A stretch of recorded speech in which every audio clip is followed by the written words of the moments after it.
కాసేపట్లో పార్టీ అభ్యర్థులకు బీ ఫారాలు ఇవ్వనున్నారు టీడీపీ అధినేత చంద్రబాబు. దీంతో చంద్రబాబు నివాసానికి చేరుకుంటున్నారు అభ్యర్థులు.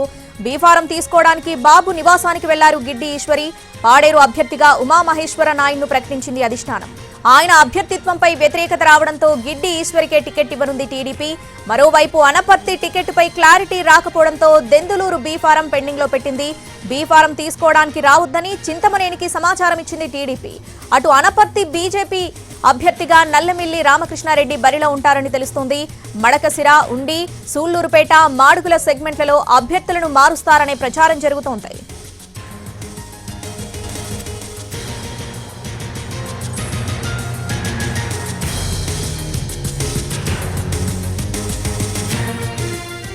కాసేపట్లో పార్టీ అభ్యర్థులకు బీ ఫారాలు ఇవ్వనున్నారు టీడీపీ అధినేత చంద్రబాబు. పూర్తి అప్డేట్స్ మా ప్రతినిధి పిఎంఆర్ చంద్రశేఖర్ లైవ్ లో అందిస్తారు. చంద్రశేఖర్, కొంతమందికి బీ ఫారాలు పెండింగ్ లో పెట్టనున్నట్టుగా తెలుస్తుంది. కారణాలేంటి, డీటెయిల్స్ ఏంటి?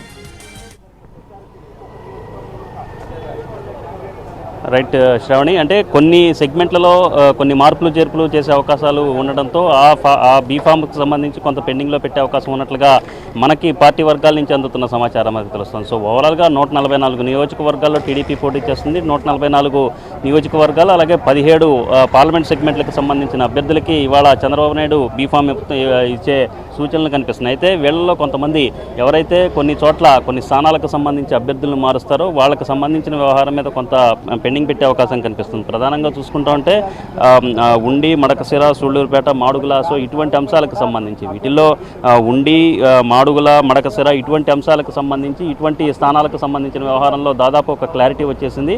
సో ఈ క్రమంలో వాళ్ళకి ఈరోజు బీఫామ్లు ఇస్తారా ఎవరా అన్న అంశానికి సంబంధించి కూడా కొంత చర్చ జరుగుతున్న పరిస్థితి కనిపిస్తుంది. మాడుగుల నుంచి పైలా ప్రసాద్కి టికెట్ కేటాయించినప్పటికీ తాజాగా మారిన పరిణామాలు, తాజాగా జరిగిన చర్చల్లో భాగంగా అక్కడి నుంచి బండారు సత్యనారాయణమూర్తి బరిలోకి దిగబోతున్నారు. అలాగే ఉండి అభ్యర్థిని కూడా మార్చే అవకాశాలు చాలా స్పష్టంగా కనిపిస్తున్నాయి. మంతెన రామరాజు, సిట్టింగ్ ఎమ్మెల్యేగా ఉన్న మంతెన రామరాజు పేరును ఖరారు చేసింది. కానీ తాజా పరిణామాలతో ఆయన మార్చి వేరే అభ్యర్థికి టికెట్ కేటాయించే సూచనలు చాలా స్పష్టంగా కనిపిస్తున్నాయి. సో ఈ క్రమంలో ఇప్పటికే మంతెన రామరాజుకి నచ్చ చెప్పినట్టుగా తెలుస్తోంది. సో దీంట్లో భాగంగా మంతెన రామరాజుకి జిల్లా అధ్యక్ష పదవి, పశ్చిమ గోదావరి జిల్లా అధ్యక్ష పదవి అప్పగించే సూచనలు చాలా స్పష్టంగా కనిపిస్తున్నాయి. దీనికి మంతెన రామరాజు కూడా అంగీకరించారు అనేది పార్టీ వర్గాలు చెప్తున్న మాటగా కనిపిస్తోంది. కానీ క్షేత్రస్థాయిలో పరిస్థితి ఏ విధంగా ఉంటుంది, మంతెన రామరాజు పూర్తి స్థాయిలో సమాధాన పడ్డారా లేదా అన్న అంశానికి సంబంధించి కూడా మరింత క్లారిటీ రావాల్సిన పరిస్థితి కనిపిస్తుంది. మరొక వైపు చూస్తూ ఉంటే మడకసిర నియోజకవర్గానికి సంబంధించి ఎంఎస్ రాజు టికెట్ దక్కించుకునే అవకాశం కనిపిస్తుంది. ఇక్కడ నుంచి సునీల్ కుమార్కి టికెట్ ప్రకటించారు.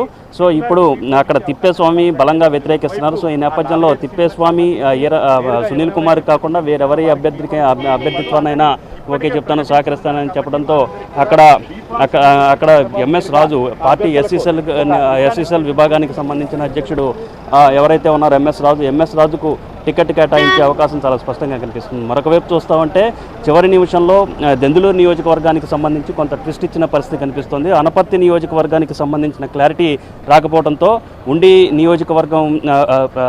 దెందులూరు నియోజకవర్గానికి సంబంధించి కొంత ట్విస్ట్ ఇచ్చిన పరిస్థితి కనిపిస్తుంది. సో ఈ క్రమంలో ఇవాళైతే దెందులూరు నియోజకవర్గాన్ని నుంచి ప్రకటించిన ఎవరైతే చింతమనేని ప్రభాకర్ ఉన్నారో ఆయన్ని బీఫామ్ తీసుకోవడానికి రావద్దు అని చెప్పినట్లుగా తెలుస్తుంది. సో ఓవరాల్గా చింతమనేని ప్రభాకర్ ఇవాళ వచ్చే అవకాశం కనిపించడం లేదు. అయితే అనపర్తి నియోజకవర్గం నుంచి టీడీపీ అభ్యర్థిగా ఆశిస్తున్న నల్లమిల్లి రామకృష్ణారెడ్డి ఎవరైతే ఉన్నారో నల్లమిల్లి రామకృష్ణారెడ్డి ఆయన ఇప్పుడు మారుతున్న పరిణామాల నేపథ్యంలో ఆయన బీజేపీ నుంచి పోటీ చేసే అవకాశాలు కనిపిస్తున్నట్టుగా ఉంది. దీనికి సంబంధించి నల్లమిల్లి రామకృష్ణారెడ్డి వాళ్ళ అధికారిక ప్రకటన చేసే అవకాశాలు కనిపిస్తున్న నేపథ్యంలో సో ఇటువంటి మార్పులు చేర్పులు చాలా స్పష్టంగా కనిపిస్తున్నాయి. కాసేపట్లో బీఫామ్లను అందజేసే ప్రక్రియ, అలాగే అభ్యర్థులకు దిశానిర్దేశం చేసే దిశగా చంద్రబాబు నాయుడు మరి కాసేపట్లో సమావేశాన్ని ఏర్పాటు చేయనున్నారు. Shravani. Right PMR, thanks for the updates.